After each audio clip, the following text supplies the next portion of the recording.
Today, 40 years ago, a nuclear reactor exploded and changed the world.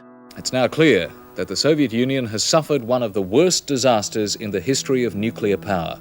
That same place is still radioactive and now part of a war zone. So what does Chernobyl look like 4 decades later? I'm Malika Bilal, and this is The Take.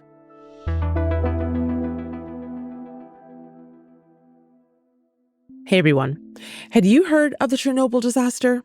And if so, was it from your history books or do you remember living through it? We want to know, so use the comments to share your thoughts. And while you're there, feel free to like this video and subscribe to the channel so you don't miss out on future conversations like this one. If you're listening on a podcast player, leave us a review. We want to hear from you too. Now, here's the show.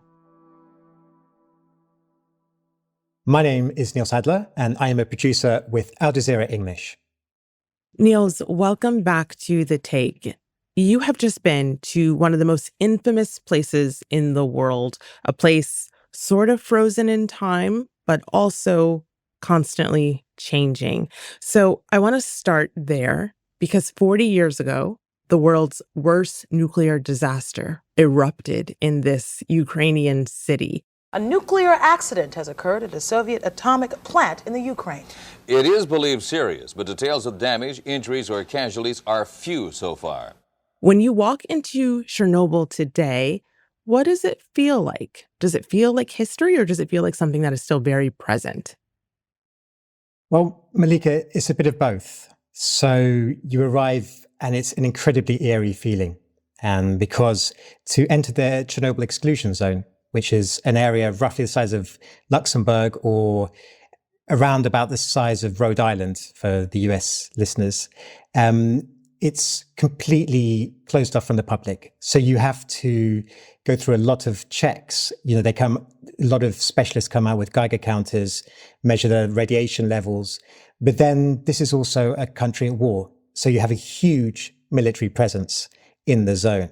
So you're entering this area that you've grown up knowing about. The disaster occurred in 1986, the same year that I was born. And my mother always told me about it, and she was concerned about the rainfall over Europe that was supposed to contain contamination. So you've also had this Netflix series recently, Chernobyl, that's also raised its profile as well. So everyone knows of this infamous place, and you have this sense inside of you that of danger as soon as you enter. I take your point that everyone has heard of this place and they have this sense, but I'm going to also venture to say a good chunk of our audience may only know the name and may not recall what actually happened there because they're just too young. So remind us what took place at Chernobyl 40 years ago. Okay, so to do that, I think I'm going to go a bit further than 40 years. Mm-hmm. In the beginning of the 1970s, Chernobyl power plant was constructed, and it was really seen as the jewel of the Soviet future. There was a lot of optimism around it. And the first 3 reactors were built in the 1970s, and the city of Pripyat, which was meant to house all the workers, was also built. And then in the early 1980s, the fateful reactor 4 was built. Now, that was a reactor that would explode in 1986. A gaping hole in the reactor building roof, caved-in walls, smoke rising from the reactor building in what is apparently a still out-of-control fire. And release contaminated radiation across, they were both the Soviet Union then, but nowadays Belarus and Ukraine and other parts of Europe. So on the 26th of April 1986, when Unit 4 exploded and this radioactive material was spread all over the region, the Soviet authorities covered it up. In this unfolding nuclear nightmare of an atomic reactor gone wild near Kiev, this is what we are hearing tonight. A United Press International report, so far unconfirmed, that more than 2,000 may be dead. Soviet government-controlled television officially puts the number of dead at 2. They would have been aware quite soon how serious this was. You know, you had radioactive graphite contaminating the land, you had radioactive plumes spreading and destroying forests and areas and being absorbed into the soil. Wow. And so they covered it up. Now, that was only a period of 2 days or so, but that had a huge effect. And, you know, in many ways, people say this was the beginning of the end for the Soviet Union because of that cover-up. Nils, remind us of what the toll was, the physical toll. What did we know about the actual fallout for humans when this disaster happened? So immediately when the disaster occurred, there were around just over 40 people died. Firefighters, emergency workers, 2 people were just killed in the actual immediate explosion. Many other workers and so-called liquidators who went in, they were burnt, they had health conditions. Thousands died in the coming years. The exact numbers, they vary, but these radioactive plumes spread across a large region. And one of the biggest health effects of the disaster was actually thyroid cancer, because iodine-131 was released and landed in the soil and then was consumed by animals as cows. And then children drank the milk, and then their thyroid, especially children can't break it down in the same way that adults can. The thyroid was very susceptible to this iodine. And so cancer rates very, very elevated in the region. Thousands of people we know died, but many, many more that we can't officially connect to the disaster itself. And Nils, you stood on that soil. There's video of you going there.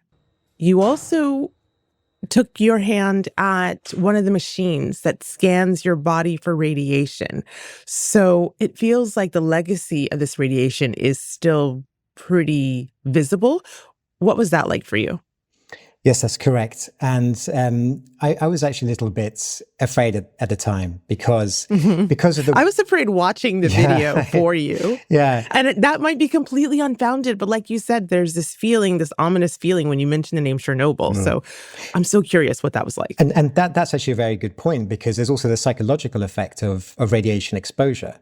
If you're exposed to radiation, you're not really aware of how it might affect you. You're not always aware how much you're exposed to and so forth. So there's always that feeling of the unknown as well that adds to that kind of sense of danger. Now, stepping into that machine, it was a really, really old machine. I don't know how old it was. So that was the first concern, is this going to still... But I asked ChatGPT actually, and they said it said it was fine. No, it wasn't just that machine. I then had to go and visit the Ukrainian intelligence services because it's so close to the Belarus border. So it's such an active war zone. And I was actually, I had to drive into it. So as I said, the Chernobyl exclusion zone is around about the size of Luxembourg. So you're driving for a long period of time and you're kind of there with your thoughts and you're looking around, and it's such a deserted place. It hasn't been open to the public for many, many years, for 40 years now.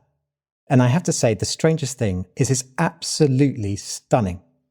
Because nature has taken over the land again. It was about -20 when I was there. The sun was out. It was almost this kind of ethereal views. And it felt very strange to know beneath all of that was the most radioactive place possibly on Earth. I know that you met a biologist to hear about the change in wildlife. What did he tell you? Dennis, the biologist, was also a fascinating character, Malika. So I met him in his office, and he was surrounded by pictures of wild animals. Now, these wild animals have retaken the land from humans. And he was a local to the area. So he described when he was young, this area being just synonymous with disaster. And then hearing about these wild animals, in particular these wild horses, which are thriving in the area. And he became fascinated in this area, and he's been studying them for many, many years. Now, he talked a very interesting anecdote, actually. He told me that he's seen behavior that has not been seen anywhere else. So you also have these incidences of wild horses defensively attacking a pack of wolves, which are apex predators. Now, I'm not an expert on animals or the wildlife, but I can understand, that's unusual behavior. So he's saying now you have bison, lynx, wild horses, wolves, who seem to be they can tolerate the radiation much better than humans. Another interesting thing is that frogs have actually appeared to adapt to the high levels of radiation, and their skin color has changed because of it. So there's lots going on there. More with Nils after the break. Well, as you've touched on, Chernobyl isn't just a historical site at this point. It's now part of an active conflict. The United Nations Atomic Agency says Ukraine's Chernobyl nuclear power plant has lost all off-site power. That's after a series of Russian strikes targeting Ukraine's electricity grid. Ukraine's foreign minister has accused Russia of deliberately targeting electricity substations that supply power to its nuclear facilities and using, quote, nuclear risk as a tool of coercion. What has changed in the zone since Russia's invasion in 2022? So a lot. Now, Chernobyl exclusion zone they began opening up for tours. In 2011, the Ukrainian government allowed it to be opened up for, it's very heavily licensed. The tour guides could take select number of people in with Geiger counters, and obviously it was very, very controlled. You also had some stalkers, which was a subculture of people illegally entering the territory and roaming around playing cat and mouse with the police. Otherwise, it was very much left alone. Now, the war began, and the Russian troops almost immediately crossed the border from Belarus and into the Chernobyl exclusion zone. Now, there is something called the Red Forest, which is around the actual nuclear power plant. And within the exclusion zone, there's something called the hot zone. Now, the Red Forest was exposed to so much radiation that the leaves were said to turn red and fall off. Wow. That's why it's been given the name the Red Forest. Now, this area, you do not want to enter at any cost. You know, with these tours, they might skirt around the edges, around the periphery, and the Geiger counters would go crazy and it would be a bit of a thing, but no one would actually enter this zone. Now, Russian troops entered this zone and dug trenches into the contaminated soil. So this has created all sorts of problems. You know, now they're monitoring to see how much radiation was exposed during that period, but there is now also a shortage of dosimeters. So the devices that measure the radiation. So actually, I wasn't able to have a dosimeter. I'm not sure what my reading was when I entered the zone, but I'm going to trust that the tour guide knew which places were the hotspots. But also, you know, as we talked about, there's this kind of eerie feeling. You know where you are, and you're very kind of, in the back of your mind, you know that's one of the most radioactive places on Earth. And that's the danger your mind is prepared for. Then there's an air raid siren, and you know that there are drones, kamikaze drones, possibly a missile, heading over you at some point, and you see all the soldiers rush out with anti-drone weaponry. And so it's a very bizarre situation. And I mean, the level of danger and irresponsibility of it being part of an active war zone and it being one of the most radioactive places on Earth is mind-boggling, to be honest. In February of last year, Ukrainian authorities said a Russian drone hit the protective casing that's around the plant with a high explosive warhead. That is something Moscow denies. But are we looking at the possibility of yet another disaster here because it is in a war zone? Absolutely. I mean, even if it's a small possibility still, with this casing that they have, it's pretty rigorous. Even if it's a small possibility, the consequences are enormous. So you have the sarcophagus, which was built in 1986 to seal the radiation. Now, you have to remember, it's still exposed. So we haven't stopped the radiation being exposed. We just sealed it. We're just controlling it and containing it. But then, many years later, we built a new casing, which is meant to last about 100 years. But that, as you said, has been struck by, we can assume, Russian forces. That's what Ukraine says and Moscow denies. But it has been struck. You know, and there's a hole in it. And fortunately, the International Atomic Energy Agency has confirmed that everything is secure and there hasn't been elevated levels of radiation caused by that. But they've warned again and again and again that this is incredibly dangerous.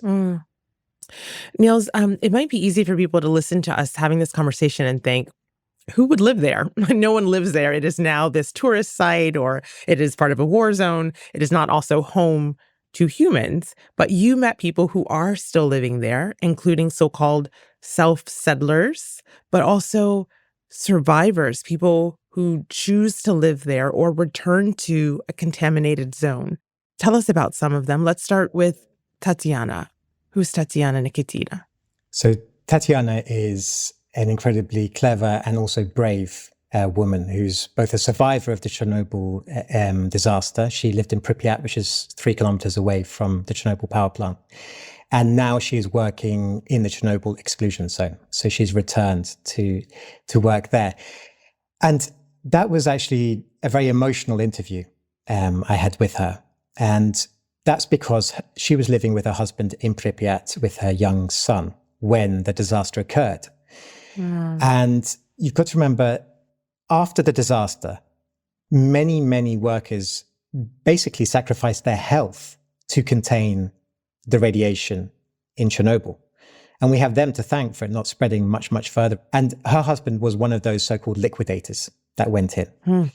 And we went back to when they were studying nuclear technology in Odessa a few years before the disaster.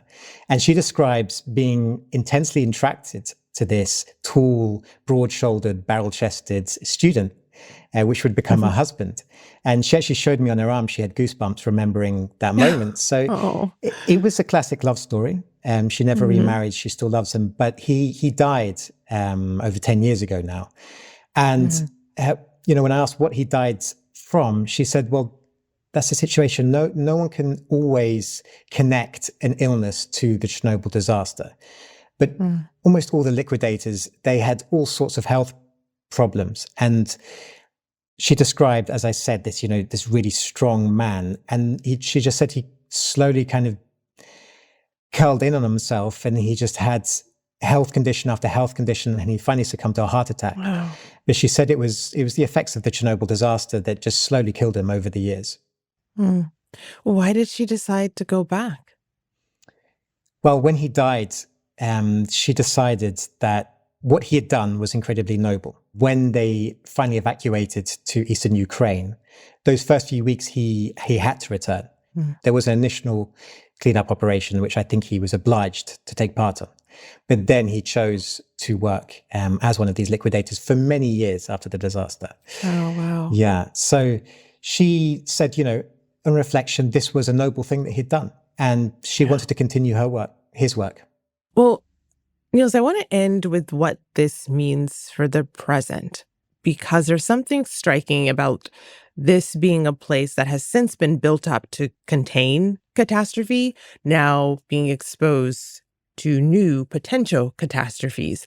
What does Chernobyl represent for Ukrainians today? So for Ukrainians today, this is very much connected to the memory of the Soviet Union, because Chernobyl now stands in what is Ukraine today, but then it was part of the Soviet Union. So it's very much resigned to the catalogues of history. Now, when Russia's full-scale invasion of the country occurred in February 2022, it kind of brought Chernobyl back into the headlines. So I think it's also a reminder for us on a global level that war today is putting these nuclear facilities at risk. Because we're seeing this as well in the US-Israeli war in Iran. You've had a nuclear power plant in Iran being targeted several times during the war. So I think it's a dangerous point in history when it comes to nuclear facilities in the age of, in a time when there's a lot of war going on. Well, Nils, thank you for that warning, that reminder, and for this visit to the past, because what it means for the future is really telling. Thank you. Thank you.